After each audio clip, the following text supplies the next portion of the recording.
आपको लगता है कि हिंदुस्तान का जो एजुकेशन सिस्टम है वो आदमी को रोजगार नहीं दे रहा, केवल डिग्री दे रहा है जिस तरीके से मैं फिट हो गया? तो क्या लगता है आपको कि क्या वाकई में सिस्टम में कुछ परिवर्तन होना चाहिए कि ये ऐसे ही चलते रहना चाहिए? पूरा सिस्टम ही चेंज होना चाहिए। ओहो।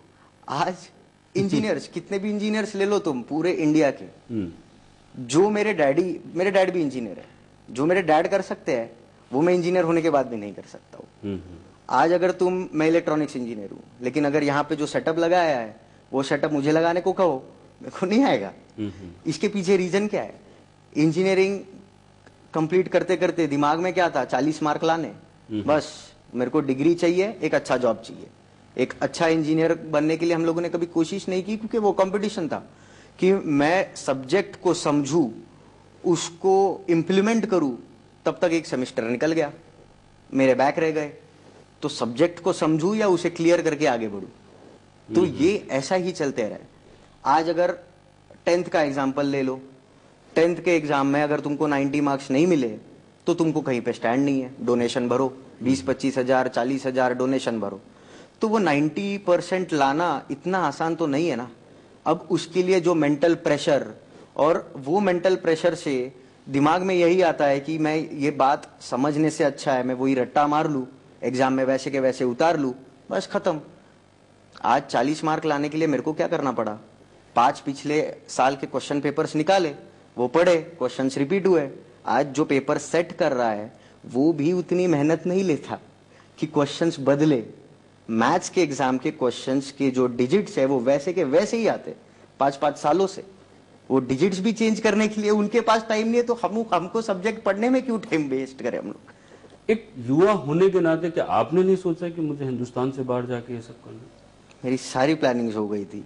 मैंने जीआरई का एग्जाम भी दिया, मैंने टॉफेल का एग्जाम भी दिया, पर देन कहीं ना कहीं मेरे को ये लगा कि आज तक जितने लोगों को मैंने गालियां दी कि तुम सिर्फ ये कह रहे हो कि तुमने देश के लिए ये किया, देश के लिए वो किया, किसी ने नहीं किया, किसी ने नहीं किया, तो तुम खुद क्या कर रहे हो? तुम गवर्नमेंट से, आज जैसे ये अभी आपने टॉपिक बोला कि एजुकेशन सिस्टम के बारे में हमारा क्या ख्याल है, हम दोनों मिलके यहाँ पे बैठ के एजुकेशन सिस्टम चेंज करना है और कल जाके मैं मेरे बच्चों को आगे चल के फॉरेन भेज दूं, तो इसमें मतलब क्या बनता है?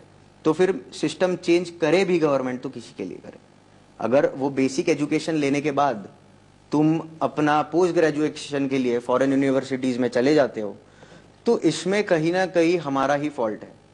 जो बेसिक एजुकेशन ने गवर्नमेंट ने तुम्हारे लिए खर्चा किया उसका फायदा फॉरेन कंट्रीज को मिल रहा है, हमें तो कुछ नहीं मिल रहा। आज नासा में जाओ, सबसे बड़े बड़े साइंटिस्ट इंडियंस है, तो वो ब्रेन्स को वापस इंडिया में लाने की जरूरत है।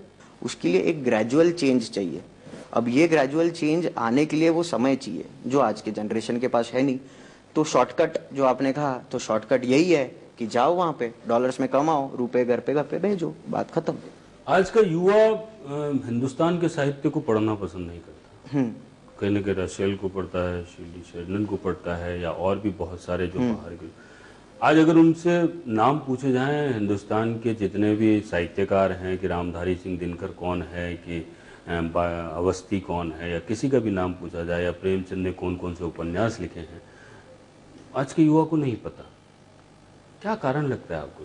कहीं ना कहीं पाश्चात्य संस्कृति की दौड़ लगती है, या कि वाकई में आज का युवा पढ़ना ऐसा नहीं। सबसे पहली बात जो आपने बोली कि आज का युवा जो ऐसे फॉरेन ऑथर्स को पढ़ना चाहता है, बात ऐसी नहीं है।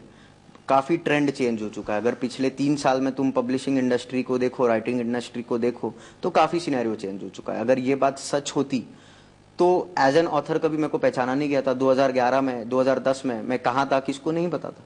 2011 में इसका एक कारण और भी हो सकता है, because your language is English, तो उसके कारण भी शायद यूथ ने उसको जल्दी पसंद किया।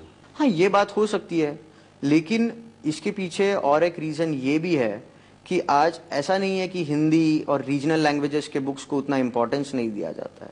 बट देन मैंने जैसे कहा, जो चीज तुम यूथ से कनेक्ट नहीं कर पाओ तब तक वो चीज का इंपॉर्टेंस यूथ को समझेगा नहीं। आज मेरी बुक्स चली और आज मेरी बुक्स इतनी हिट हुई, उसके पीछे का रीजन मैंने वही कहा कि आज कहीं ना कहीं मेरे रीडर्स को लगा कि ये इंसिडेंट्स मेरे साथ भी हुए। कॉलेज में रैगिंग मेरे साथ भी हुई है, कॉलेज में प्यार मैंने भी किया था, तब जाके उनको वो चीज पसंद आई। वो चीज कहीं ना कहीं कनेक्ट नहीं होती तब तक नहीं होगा। और जब ऐसे कंटेम्प्रेरी बुक्स जैसे मैंने लिखी है, जैसे चेतन भगत ने लिखी है, अमीश त्रिपाठी सर लिख रहे हैं, तो ये जब से आने लगी है तब वो पूरा सिनेरियो चेंज हो गया है। अब जो ऐसे बुक्स में है बहुत ही सिंपल लैंग्वेज जो हम डेली यूज में यूज करते हैं, अब तुम ऐसी लैंग्वेज लिटरेचर में लिखो तब जाके लोग वो उसको कनेक्ट करेंगे। लेकिन वैसे अगर हम लिटरेचर में लिखते हैं तो उसको लिटरेचर नहीं कहा जाता। जबकि यूएस में जो बुक्स हम लोग लिखते हैं उसे यहाँ पे जो है साहित्यकार जो है बोलते हैं कि ये क्या घटिया सा लिख दिया तुमने, लेकिन इसको यूएस में एक अलग कैटेगरी दी गई है जिसको बोलते हैं थ्रैश फिक्शन।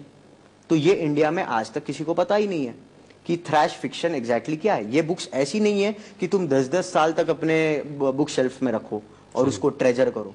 तुम पढ़ो, एंटरटेन हो, खुद के लाइफ से रिलेट करो, कुछ इमोशंस जगाओ, बस बात खत्म।